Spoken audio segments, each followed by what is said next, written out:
Welcome back to the Moms Ask Why podcast. I'm your host, Brittany Whitney. On Moms Ask Why, we challenge the norm surrounding motherhood and ask the questions that many of us are thinking but may be afraid to voice. Our mission is to educate, inspire, and empower mothers to reclaim their families and, most importantly, their children's health. Hey, I'm your other host, Chelsea Jules. Today we have the pleasure of interviewing Parker Brook, founder of Lovebird cereal, a gut health and immunity boosting, grain free, no refined sugar organic cereal. Lovebird cereal is made with nutrient rich superfoods and no weird stuff. Parker left General Mills to launch Lovebird. We are so excited to have you, Parker. Thank you so much for joining us. Happy to be here. Thank you for having me. So, in every episode, we start with a why of the week. And our why of the week this week is, why are moms having to pay a premium for healthier food? You are actually one of the only brands who has truly clean cereal. Like if you look at the other brands, they have monk fruit sweeteners, they have sunflower oil. Why is this? Is it cost? Is it the cost that it takes to produce? Can you kind of explain that? Yeah, I mean, it really starts at a higher level with government subsidies that go directly to kind of commodity crops, right? Like your oats, your corn, your soy, and I believe only like 4 to 5% of that funding goes to fruits and vegetables. So a lot of time these healthier foods have whole food ingredients, right? And so when you look in the grocery store, in the center of the grocery store with packaged food, you'll probably see the same ingredients over and over and over again, which are refined grains and refined sugar. And that's what makes things cheap. So your point of comparison is artificially low, and then real food costs more because it involves less chemicals, less industrial farming, things that are closer to the earth. So that's a lot of the difference as well between something that, I would say organic, real food versus your commodity, conventionally grown um, products that have those ingredients in them. Wow, Insane. and that is insane. And prior to Lovebird, you were working in marketing and branding at General Mills, working on brands like Cheerios, Cinnamon Toast Crunch, Nature Valley bars. Did you try and change the company from within? And is that kind of what sparked your idea for Lovebird? Definitely. And I think personally, and I think everyone kind of enters their health journey through a different door, right? And I think my door was my own health. And I was struggling with a lot of autoimmune issues, and really discovered the power of food as medicine, right? It helped me heal. It wasn't the only thing, but it was a huge cornerstone to my health, getting better. And I think on that journey while working at General Mills, I was like, all right, how can I make like I was like, hey, I have this awesome opportunity. This is a massive company. Like, if I could just do one thing, I could make a huge difference. And so while I was there, I did try to do some of those things. I did launch, I don't know if any of you are Costco shoppers, but Autumn's Gold grain-free granola was an item that I was able to launch while I was there. And it did really well, but it wasn't something they wanted to prioritize. Their cash cows are Cheerios, their cash cows are Yoplait. Not anymore because they sold it, but they're these huge brands, as we talked about before, that have all these commodity ingredients that are super cheap that make it very profitable for these big companies. And they didn't really feel like there was enough margin for them to invest in these real food ingredients. So that's kind of more than you probably wanted, but that was kind of what I tried to do, changing from within. And I think really the tipping point for me was when my daughter was born, where I brought, my wife brought this beautiful child into the world, but I was there to witness it and take no credit at all. But I think that moment reframed everything because I was like, all right, like I can't sit on the sidelines and try to like poke people to change at this huge company. I got to go do it myself. And I think a lot of parents that are on their health journey, moms and dads, have that realization that like no one's coming to save you. Like you have to go do the work. You have to go the extra mile. Like doctors are super busy and some of them aren't up to date on everything that is kind of current in literature and medicine. And so it's just that was the moment where I was like, all right, no one else is going to do this if it's not me. And so I have to go do this. And so my daughter gave me that kind of courage in that moment. And then it was a long process to get it off the ground. But I would say it was kind of this slow evolution of like, hey, maybe I can change this massive company and make a huge difference right away. But these companies are just it's essentially like look at incentives, right? They make more money by selling more junk. And if you just look at any business that way, like, all right, how do they make money?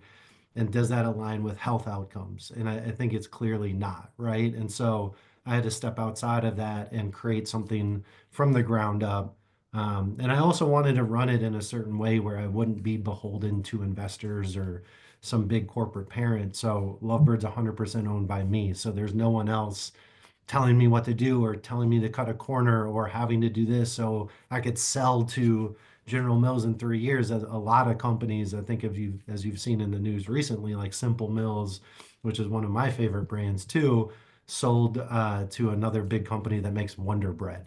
And that's no right or wrong. They took a different path, and like I think every entrepreneur should have the right to pick whatever path they want. But for me and Lovebird, it's something truly mission based. And for me to live that mission, I need 100% control.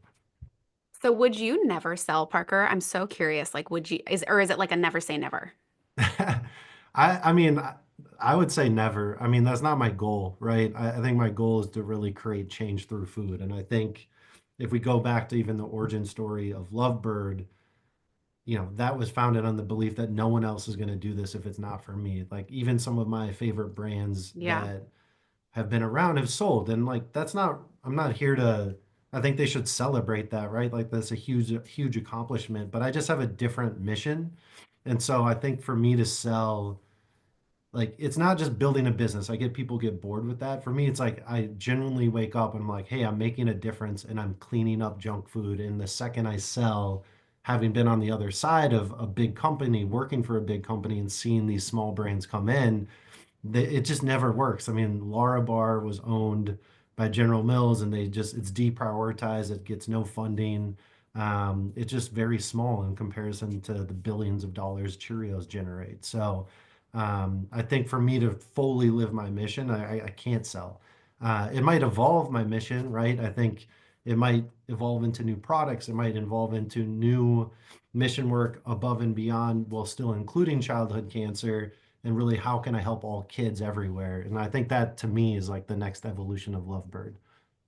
Yeah. So if you guys didn't already need another reason to buy Lovebird because it truly tastes amazing, like passion over profits right here. We actually was just telling Brittany before we hopped on that you do like everything for the company. Like I notice like you're emailing, you're sending out PR, you're the one on the Instagram. Like it's pretty evident that this is like your passion is helping kids and coming up with cleaner food items.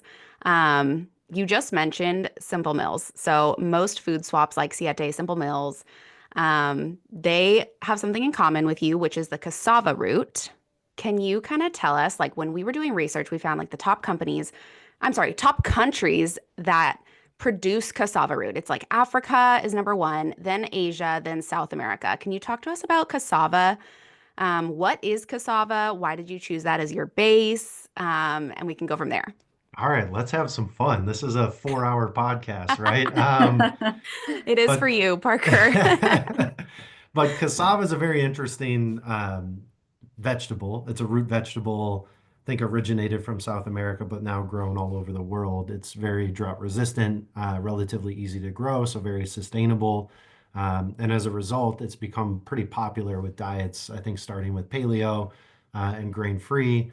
It's a very healthy carb when it's in its whole food form.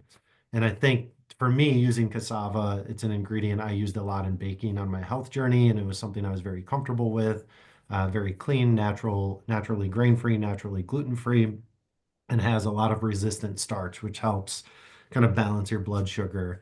And I think recently cassava's kind of been under the microscope for heavy metals, right? And so for me, that was a learning experience. And luckily, the supplier I've been able to find is a non-detect to the Prop 65 standard. So it's the only cassava in the world that it has that extremely low amount of heavy metals. So brands like Siete and Simple Mills don't buy that cassava because it's about double the cost because it comes from small family farms in Nicaragua. And I think it really raises the whole question of like heavy metals in general. I know there's a pretty loud person in the market that we've talked about before that's telling people to eat Pringles and not some And of these real, Doritos and yeah, and not these yeah. real food ingredient convenient options. And I think health is not typically black and white. There are some black and white ingredients for me, and everybody's probably a little bit different in that regard, but there's a lot of gray, right? Like even fish have a lot of heavy metals, whether it's tuna, but there's actually other things within that fish that help balance it out, right? So when you're dealing with nature in its natural form, like it's kind of got it figured out, right? When you're dealing with ultra processed ingredients, our bodies don't know how to process those. So when you take some of these ingredients and you ultra process them, like in a Pringles, it might be lower in heavy metals, but it's also lower in all nutrition because you've stripped out everything good and all of the very minor things that are a little questionable. So for me, it's like, as we mentioned before, it's a passion for my mission, but part of my mission is cleaning up junk food and doing that with real food. So my testing standards are the highest in the industry. I test every ingredient across 50 to 100 different metrics before bringing it in the door. And at the top of the house are definitely heavy metals and glyphosate. And so I pride myself in finding ingredients. It's not always easy. There's a lot of days where I was like, oh, I could just like press the easy button and buy this cassava from Africa or from Vietnam, and it would cost, 60 cents versus $2, right? And so there's a big difference. And I think when you're doing anything different, you're always going to get challenged and you're always going to have doubts. And I think, similar to the health journey is like following your intuition. Like, and for me, it's very hard because I see other brands taking shortcuts, right? And like, some people care a lot. I think the average person just isn't that aware of it. And I try to do that work for parents because it's like, I mean, I'm a parent myself and it's super stressful grocery shopping. It's super stressful going to kids' birthdays. It's super stressful going to events at school. And it's just like, not everybody's on that wavelength. Like the most popular selling cereal at Whole Foods is Honey Nut Cheerios. And so there's a long way to go to like elevate awareness. And I want to make sure that Lovebird's not just better, it's best. And that comes with the higher price tag. It comes with all of this extra testing I do because our food system is not great. And so you have to really work to find suppliers that are doing it the right way. And then specifically to kind of bring it around with cassava, it's a lot in the market and there's a lot of it that's not great. But I think for me, it's like I've been able to find a source that is pure and is something I feel confidently serving myself and my family.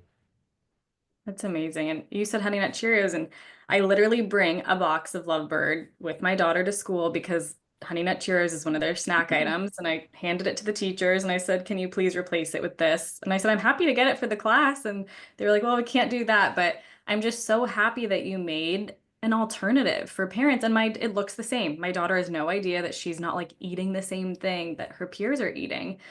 And the teachers were looking and they were like, wow, I've never seen this cereal. And I said, well, Honey Nut Cheerios is basically like serving your child a bowl of glyphosates. And they probably thought I was nuts. And, but You said that, Brittany. I'm dying. I did, and I love it. it's not their job, but they literally were like, what are glyphosates? People don't know. Yeah. So I think the more that we can educate, the more that you can have, your microphone out and telling parents how important this is and how they can vote with their dollar is so important. 100%. And I think what's the most common pushback people get, especially with glyphosate and some of the newer things that are affecting our food and are affecting our health, is like, well, everything's a chemical, everything in moderation. But when you actually look at it, it's everywhere. Like the toxicity testing they've done on it is just in isolated servings. Does not take into account the accumulated effect of everything that you eat. It's in our water. It's in a lot of our food. Almost every commodity crop, every GMO commodity crop has glyphosate. And so it's sort of like trans fat was, a few years ago where everybody thought it was healthy for 60 years. For 60 years, trans fats were legal. Now they're illegal in the United States. And it took 60 years of people saying that something's not right. And it took 60 years of people being told that they were crazy. And it took 60 years of people continuing to bang the drum. And oftentimes, I would say almost 100% of the time, natural wins over some sort of synthetic artificial thing. And so I think to your point and what all the moms and parents do out there is super important because you may feel it's not normal to go and ask that question, right? Even with Chelsea's reaction, like you said that. But I mean, love it's it. it's starting the conversation, right? And like to me, it's like glyphosate should not be in food. There's no reason, it's a byproduct of something that came out of a world war that they figured out could be used for fertilizer to kill all the pests and rodents in the field. And really, they've approached it from how can we yield more from our crop, not how can we help or do less harm to our health. And I think when you incentivize profit, you do that almost always at the expense of health because doing things the right way takes time and it takes money. And if you're trying to do it fast and cheap, the effect of that is negative health consequences over time. Yeah, and it's true. And look, someone might be like, "Well, this cereal's too expensive. It's too expensive." And but I think what people need to realize too is they're paying for quality. Hmm. They're Yeah, I paying for mean, their family's health. Like pay now or pay later kind of thing. 100%. Like, what's Hmm. the Yeah. pay the farmer, pay the pharmacy? Like, and I think Yes.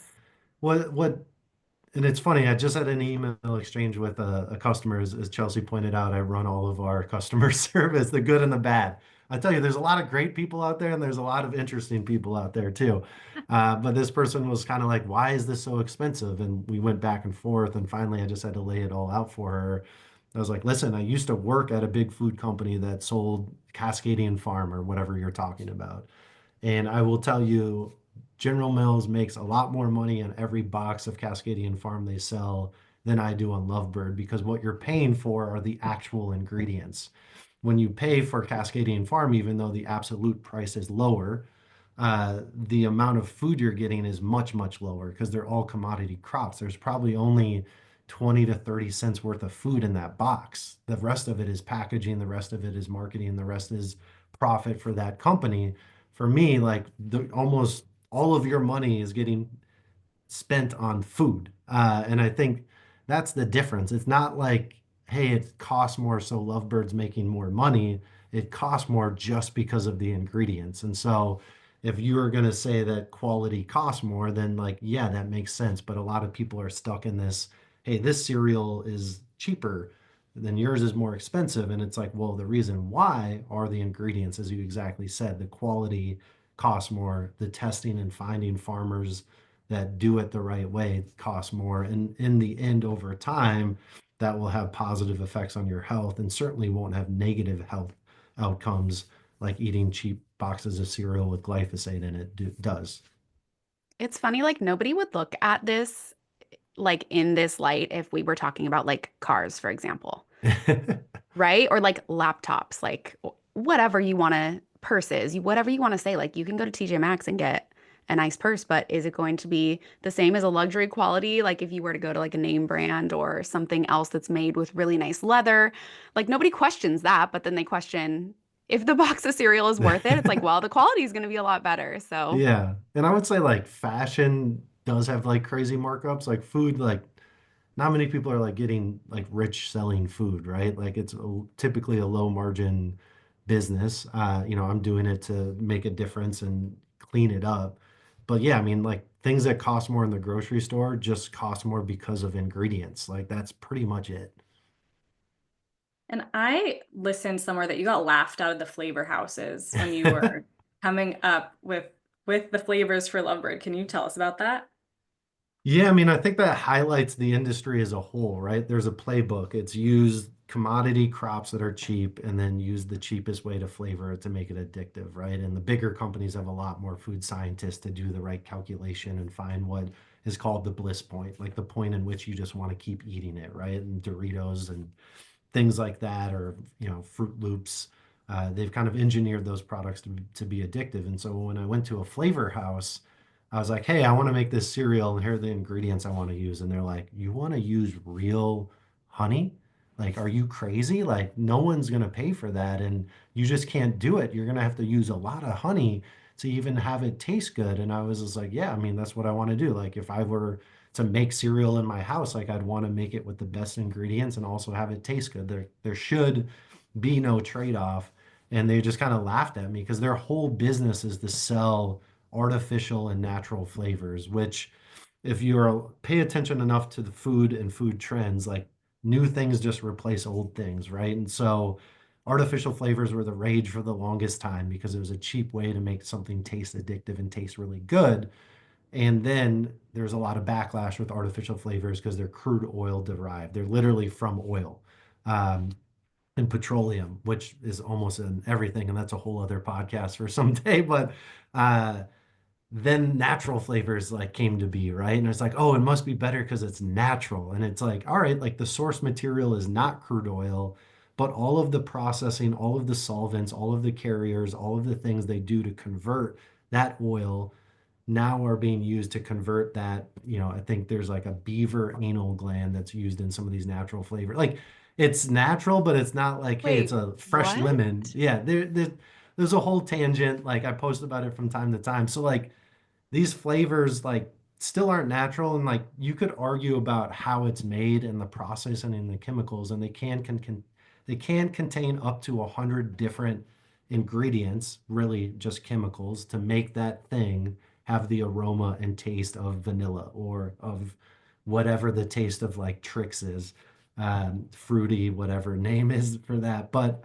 um, my other complaint with them are not just how they're processed and how they're made and all the chemicals that could be in it, because it is really a black box. Like I remember being at my previous company and asking a lawyer, like, well, what's in it? They're like, we don't know. Like, we can't tell you. Like, there's like liability. It's just like this whole thing. So if you were to actually list out all of the ingredients on the side label of a product that had natural flavors, that's probably anywhere from 25 to 100 different ingredients that are in that product.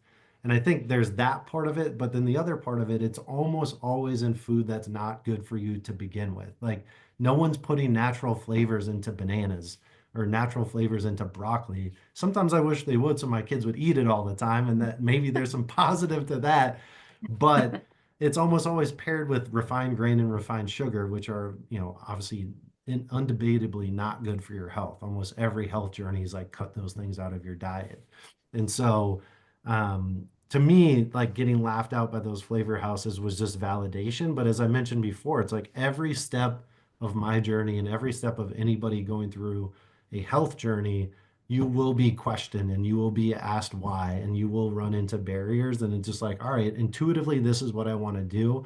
It doesn't make sense to use lab made flavors when I can use like raw honey from a hive that's organic. Why should that not be used, but then these lab made flavors that contain 100 different ingredients be used that are literally there just to mask flavor and get you to overeat? Like there's no nutritional value to those added flavors. They're just there to drive craveability or bliss point.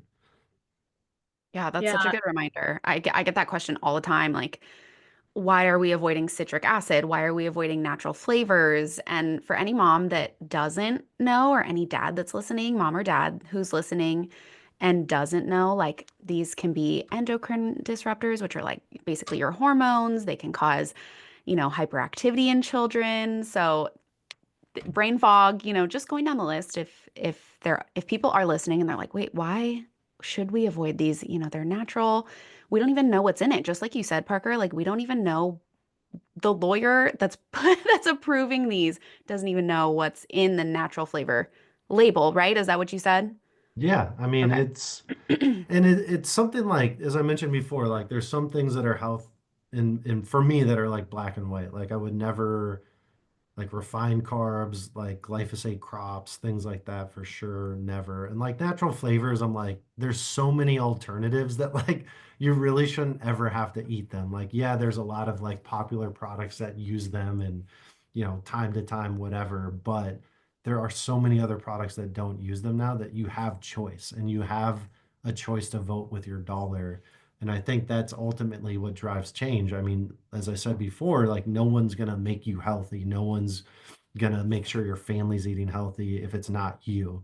And I Yeah. think part of when you do that is improving the health of your family, but also cleaning up our food system by voting with your dollar. Like every time you buy a box of Lovebird versus Panda Puffs, like you're voting for a better food future, right? It may not seem like it in the moment, but those things make a difference. Like if Kellogg's sales dipped by like 5 to 7%, like they would like essentially have to change everything, right? And I think I saw something the other day that if everybody swapped out one ultra processed snack like across the country, like it would essentially result in like a 10% decrease in all like ultra processed big food sales. Like it's just massive what you can do together, and collectively that effect can be huge and can really change the world. I think I saw something else that was like, you have to like fact check me on that at some point, but like if like there were 15 to 20% more purchases of organic food, it would essentially destroy the glyphosate industry. Like that's how much these things exist on kind of the razor's edge of like existing or not. And so I think if you have enough people that band together, like you can drive that change. It's within reach. It's just as Brittany pointed out with her school, it's like educating people in like a friendly manner, and that's what I try to do with our Instagram, right? It's not trying to like spread all this fear. It's just like information's power, and you can use that power to create change. Yeah, Parker, I for have sure. a question. On the back of so many cereal boxes, if you go to Whole Foods, like healthy places, right? Sunflower oil is sometimes one of the first ingredients listed. Is it truly sunflower oil, or is that cut with different oils? Is it a blend? Ooh, really good question. Very top. No one's talking about seed oils, right? That's a new topic. Feel like that's a third rail in health right now. But I think it's a good question. One, I don't really know. Having walked around food production facilities, I will tell you a lot of what's labeled on your product is not properly labeled. There's people out there using tapioca starch and labeling it as cassava. There's people using natural flavor artificial blends and then labeling it as natural flavor, because I believe per FDA, you can have up to maybe 20 or somewhere around 20% of the flavor can be artificial, but still be labeled natural. And with sunflower oil, I would imagine that has been blended some of the time, depending on the product, but it's kind of this gray area, right? I think you'll see, oddly enough, and coincidentally enough, like big food products are expert labelers. They will label everything. I think really the issue is with some of these growing brands that are quote unquote healthy that kind of um, I would say dance a little bit more freely in this gray area, right? Like General Mills has a lot to lose if they mislabel something, and they face a lot of lawsuits. So like what you see is like literally what you get. And so they'll actually label like a sunflower slash canola oil blend um, on their product if you read it. And they do that for sourcing reasons. So sometimes they use sunflower oil or canola oil. Sometimes they use the other one. And so it provides flexibility and supply chain and all those details that not many people care about. But sunflower oil, I don't know. I mean, people say it's a little bit better than canola or a little bit better than your traditional vegetable oil. For me, it's still, when you see it in packaged food, it's just an immediate red flag because it's just not a good ingredient. To me, it's sort of like natural flavors where it's like there's a lot of options without it. Just pick one without it and just move on. I mean, I think if you're in a pinch, sure, do what you need to do. We're all trying our best around here, but it's just something I definitely avoid. Why is that? Why do you avoid it? Um, to me, it's really the negative health effects, and it's really once the omega-3 omega-6 ratio in our bodies. So more omega-6 results in inflammation, and that inflammation is driven by oxidation. And so when these processed seed oils are processed, it creates an oxidative event. And then once they're put into food and then also processed, they're essentially getting double processed, and that oxidation risk increases more. And then when you have that, and typically our bodies are pretty good at sensing when something's gone bad, right? Like our bodies are very smartly evolved, and it's crazy. Like we used to be able to smell water from miles away before, all of this modern development happened. Like we're very like smartly made. But what happens is like when things go bad with a product that has natural flavors, like that natural flavor is in there to mask off notes, to mask bad tasting things. And what it also will mask is rancidity. And rancidity is something that you should not eat because that means it's been oxidated and can cause stress and inflammation in your body. And so for me, it's just like it's something that's in today's world, there's a lot more awareness about it. And sunflower oil, I do think is a little bit better than the kind of arch villains for everybody, canola and others. But it's just something like I can pick two other things that don't have it, and so why roll the dice? Yeah, So 100%. Brittany and I live in California, and I heard you mention earlier Prop 65. Um, there are labels on almost everything in California for this. Can you kind of dive in deep for a parent that doesn't necessarily know what that means? Um, is this going to expose you to chemicals, including lead?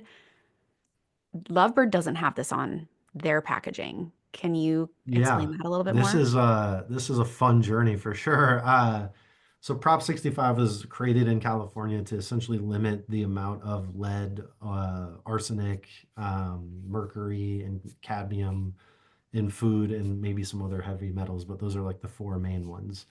And so they passed this Prop 65, and it's essentially created a environment where these like ambulance chasing lawyers go out and like attack food companies, right? And so like anything with cassava in it has been attacked recently, and really anything that has cassava in it that doesn't use our cassava probably is not Prop 65 compliant. Lovebird is the only grain-free cereal that is Prop 65 compliant, which is why you don't see that label on our box. And it's something I literally design our recipe and screen our ingredients to ensure we're under that threshold. Now, that threshold is very low.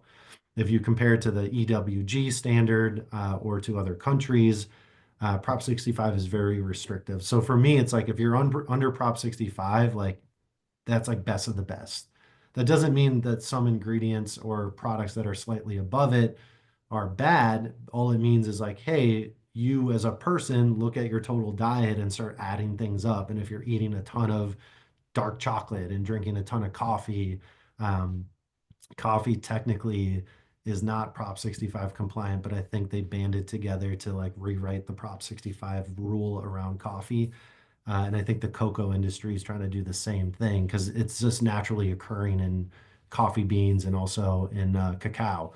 And so really what that means is like it's a warning. I think in California, you probably, as you mentioned, see it on everything. So it's kind of a meaningless warning where it's like, it's on my water, it's on my air. It's like I can't touch a door without seeing the warning.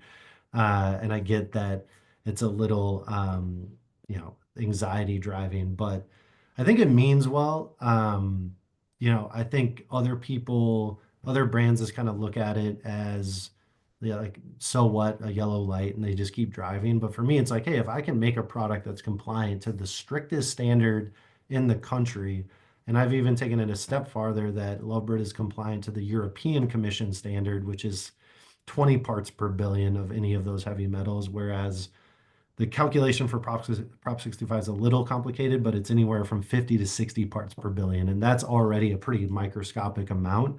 So Lovebird below both of those hurdles, and we're the only product that can say that. And so I think that warning specifically for people listening, like it's something that should make you think and do a little research and figure out how much is in there. Ask the company. Not many companies share COAs, which are certificates of authenticity or certificates of analysis that show what they tested for. I put mine on my website. Um, but I think it's sort of I would say, a red flag. Do a little research. But if, I don't know, it's such a personal decision. I think it's information and like you need to like do some research and figure out what makes sense for you. But I think typically you'll find that on a lot of products that contain root vegetables, things that are grown in the earth. So, yeah, I mean, it's a tough one, but Prop 65, I think, means well. It's a very strict standard. Not many brands comply. Lovebird does. And so it's just something to be mindful of. And almost every product is required by law to have that warning on it if it is above those Prop 65 limits. And you just mentioned the European safety standards, which I love, and I didn't know that about Lovebird. Can you explain to me why a box of uh, what's the Fruit Loops, for example, in the US has different ingredients than the Fruit Loops in the UK or in Europe? Really good question. I think it really comes down to profit. I think that's been in the news a lot with the Food Babe, kind of raising awareness around that and the whole cancel or boycott Kellogg's movement, which I think is great, because it drives accountability at these big companies. And I think if you've seen it, like the CEO came out and was like, well, we did consumer testing and, kids didn't like the version with the natural colors. So the only reason kids buy Fruit Loops is because it has super bright neon colors. I was at General Mills when Trix removed artificial food dyes and used natural food colorings, and the sales were like cut in half. Like they lost half of their sales. And so they actually wound up adding it back in. And so you're kind of caught in the situation of like the only reason people buy Fruit Loops is because it has bright colors. So if we take out the bright colors, you, we'll lose half of our sales and half of our profit, and it won't be good. The other part of it is that these artificial food dyes are cheap relatively because you can use 1/5000th of the amount of artificial food dye as you would have to achieve the same color as a natural food dye. So the food dye itself saves them a lot of money, but it also is the reason why kids like it. And so, you know, as I mentioned before, with ingredients, it's a mosaic. And so you have food dye, but then what else is it paired with? Refined grain, refined sugar, glyphosate, GMOs. Like there's this, like, even if you remove the food dyes from Fruit Loops, it's not close to healthy, but I definitely think it's a start. And so the real reason why there's different versions is profit. And also there's different standards in Europe. And I believe that obviously Fruit Loops originated in the US and then they expanded into other countries. And at that time, they were able to like train kids just to eat the version without it. So, I mean, it's like any change, like the short term will be tough, but it's something they should absolutely do and remove the food dyes because they serve no purpose other than to have kids eat it, which is, I don't know how you would sleep at night if that's how you make a living selling food dyes to kids. That is terrible. I mean, And just and the fact yeah, that and you think were like basically saying that they did do it like a test run with tricks, right? Like they removed the food dyes and we're the problem. Like nobody bought it. I mean, Well, that's yeah, like, I mean, if you removed natural flavors from a lot of products, it wouldn't taste good, so people wouldn't buy it. So it just, they're you have addictive. this like house of cards or house of like junk ingredients that are all codependent, and like it's not just removing one, you have to change it all. And I think these companies would never do that because it's not as profitable as what they're currently doing. and Parker, Lovebird donates 20% of sales to fight childhood cancer. That's amazing. Do you feel like the poison that's in our food is contributing to childhood cancer? I think it absolutely plays a role. I mean, you look at statistics across whether it's childhood cancer or adult cancer of any variety, of autism, of all these different issues, like they're all dramatically increasing. And it's sort of like, well, why is that? And it's, I think, simply quality of food, quality of water. Our environment is toxic. So how are we going to raise healthy kids in an environment like that? And I think food, especially, I remember growing up and even looking at some of the junk food I ate growing up versus today, the ingredients are wildly different. It still wasn't great. And, I know my mom and dad were doing the best they could. And that was the era of like junk food in particular. Um, but food has changed and it's changed for the worse. Like obesity is at an all-time high. I think it's like 93% of the country is metabolically unhealthy. And cancer, I'm not a doctor, but I do a lot of reading and research. That's my hobby. But it's tied to metabolism and your blood sugar levels and the inflammation that all creates. And so if you're pumping kids and adults and people full of refined sugars and refined carbs that spike your blood sugar and spike your glucose levels, there's going to be downstream effects of that. And I think we're seeing that happen now. Like these foods that you eat, we mentioned before, like pay the farm or pay the pharmacy later. That later part's important because unless you're allergic to some of these things, you're not going to know immediately. Like the brain fog is very slight. I was eating something recently. I was like, I cannot think clearly for like a week. I was like, what's going on? And I finally like found the culprit and like took it out of my diet, and then I felt better, right? Like once you tune into your body, you can kind of sense when something's off.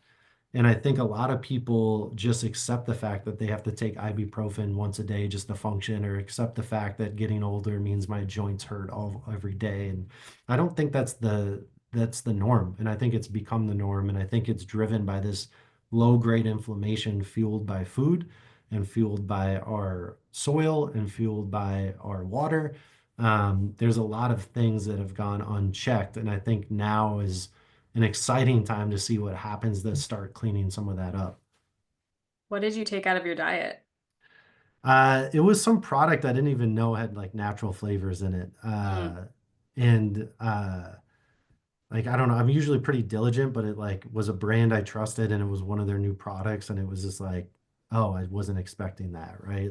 And so I don't know, like even as someone who creates a very clean cereal, like I get tricked sometimes, right? So like I'm sure we've all been there and like it happens and sometimes you notice it, sometimes you don't. So I mean, I think with a health journey or any journey, it's just like giving yourself grace. Like no one's going to be perfect, right? And so just trying to do the best you can. I love it. Parker, you should start a podcast, Dads Ask Why. Because honestly, I think a lot of How about two dads, moms and a dad? There you go. yeah. Well, I think a lot of dads follow suit of what the moms kind of, do for the household. So it's so refreshing, really. And I'm not saying every dad, but like you are really a dad that's so concerned. And I love that. Yeah, I mean, I saw a quote that has really stuck with me at some part of Lovebird where it's like, pissed off moms will like save the world. And I still think like the role of a mother is so important. And like, yes, I'm concerned as a dad, and it's probably atypical. But I really think moms drive the conversation because they have that instinct to like care and nurture for people. And those are the people that are going to drive change and drive progress. And I hope more dads kind of join along. I think there's a few of people I've built relationships with on Instagram that are trying to do the same. But yeah, I mean, I think parents together can really make a huge difference. And I think the age of just trusting whatever's on the box or trusting whatever some paid talking head is telling you is kind of over. We have access to a ton of information and we can just test ourselves, right? Like, hey, I cleaned up my diet and feel great. And they're like, well, there's no study for that. It's like, but I feel great. And they're like, I well, hate there's when no people say study for that. that. It's like, but I feel great. Like, You're like, it's I'm not the that, it's study. not, yeah, it's not that hard sometimes. It's like, oh, I'm eating a bunch of ultra processed food all the time. So I feel ultra processed and I feel like junk. Like, I saw some image of a grass-fed pig versus a corn-fed pig, and it's a little graphic, but it was butchered, and you could see the inside of its leg, and the grass-fed pig was very lean with very little fat. The corn-fed pig had a ton of fat tissue in its legs. So like you eat unhealthy animals, you become unhealthy. You eat unhealthy food, you become unhealthy. It's not that hard. We don't need some longitudinal multifactorial study to tell us that like, oh, real food is good for us. It's kind of mind-numbing sometimes. It can seem super complex, but it also is simple most of the time, unless you have something very unique going on and need someone to help you on that journey. But for most people, it's like clean up your diet and you'll feel great. Yeah, 100%. I want to end this interview with a little rapid fire questions. Let's go. So you could say yes, no, or do some sort of, explanation. Raw milk, do you use that in your cereal? I don't. I've tried it. There's no reliable supplier around me in Minnesota, so I do have some friends at Raw Farm and excited to see them kind of back up and operational in California. But yeah, I think it's something that if it were more available, I would definitely have it be more of a part of my diet. Electrolytes, are you a fan? Ooh, I was a really big fan, and then now I'm not. I just drink water with a little salt and maybe a squeeze of lemon. I think it's essentially just consuming natural flavors. Almost all of them have it, and I think this sodium salt thing where it's like, all right, sodium was kind of evil for a while. Now it's like good, but that doesn't mean you should eat a ton of it. And I think through your diet, you get a plenty of sodium. So if you're like sodium deficient, sure, but I think there's other ways to hydrate. without having these like ready-made like mixed drinks. Favorite salt brand? Ooh, favorite salt brand? I like Redmond Real Salt. Okay. Coffee, matcha, or none? No caffeine. Wow, okay. Alcohol. No. What's your guilty pleasure? I would say I have a bit of a sweet tooth that I'm trying to control, but and it's gonna sound like a pretty lame guilty pleasure, but I love some full fat yogurt mixed with some like collagen and some honey and kind of make my own kind of like ice cream deal. Okay. You're Favorite like a, collagen brand? yeah, that's what I was just gonna ask. Oh, this is like a loaded question. I'm actually on a collagen quest. I don't have a favorite brand. I've been experimenting with some. And I'm forgetting the name. I think it was like perfect something, perfect amino or something like that. Uh, Collagen is another like like I think it is a lot of benefits to it, but I think there's a lot of brands that don't do a lot of great testing. Because I've found because I used to have collagen in my cereal, and I found that I couldn't really find a source of collagen that was like clean enough for me. So that kind of tells you what you need to know about collagen. But I do think it's beneficial for your diet. It's just tough to find a clean source. So I don't really have a favorite brand, but if enough people are interested, I'll do a bunch of testing and try to find one for everybody because it is a supplement or something as a part of your diet that is beneficial. I try to get a lot of it from bone broth in actual like food. I think trying to transform from like, hey, I supplement these things to like I get it from food, and sometimes that's a little hard. But like my favorite vitamin C is like camu berry powder, so I don't try to use some of the acidic supplements. If you could replace one item in the traditional American medicine cabinet, like, I don't know, let's say something for your kids or something for yourself, what would you swap? Wow, in the medicine cabinet. Well, I have one for the grocery store, but Yeah, do it. the We'll take grocery it. store Yeah. one I have is like soda. I think it should just be banned. I think it's really. I often think about what would be one thing I could remove from the food system that would do the most like packaged food or food and beverage product, and it's absolutely soda. I mean, there's like 40 to 50 grams of sugar per can. There's no nutritional benefit. There's no there's no electrolytes. It's just sugar, like essentially a sugar transfusion. And so I would get rid of that. The medicine cabinet, um, I don't, that's a tough one. I don't know. I don't know. I Yeah. don't really have a medicine cabinet. I don't take any medications, and I don't use any over-the-counter stuff. So I don't know. Yeah, it's funny that you said soda because I was watching the vintage Batman with my son from the 60s and it showed the little vending machine at the high school and it was milk, orange juice, no soda. Um, And I was like, wow.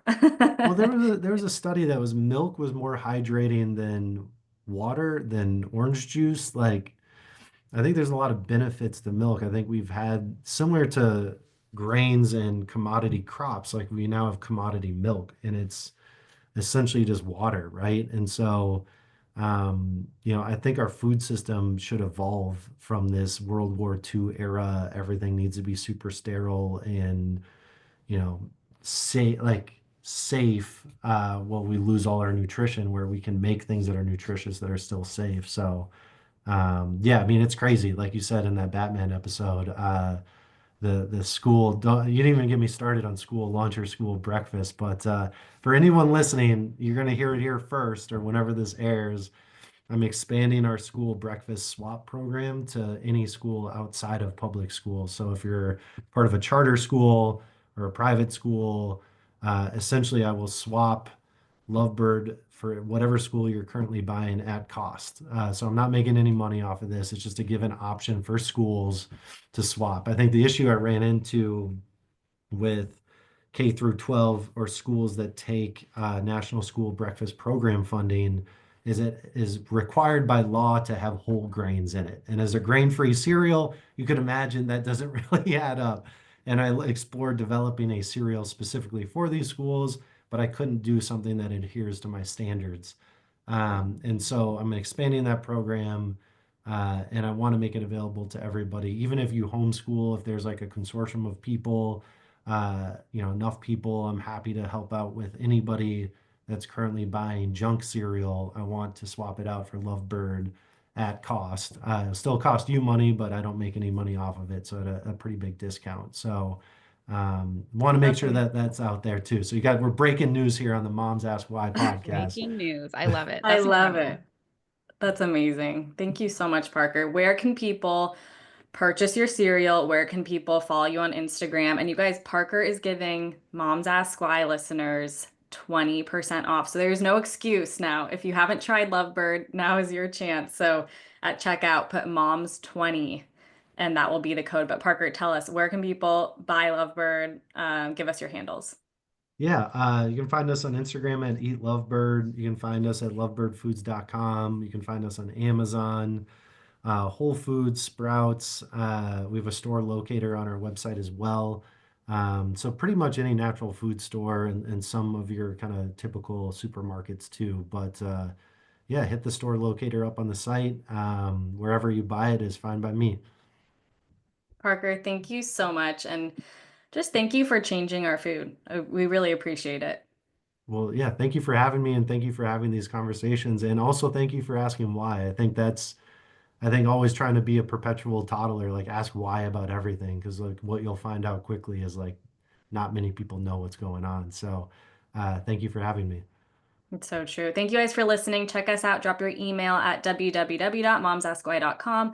Follow us on Instagram and Twitter at momsaskwhy, TikTok at momsaskwhy podcast. And as always, follow, rate, and review Moms Ask Why now on Apple Podcasts, Spotify, or wherever you listen to your podcasts.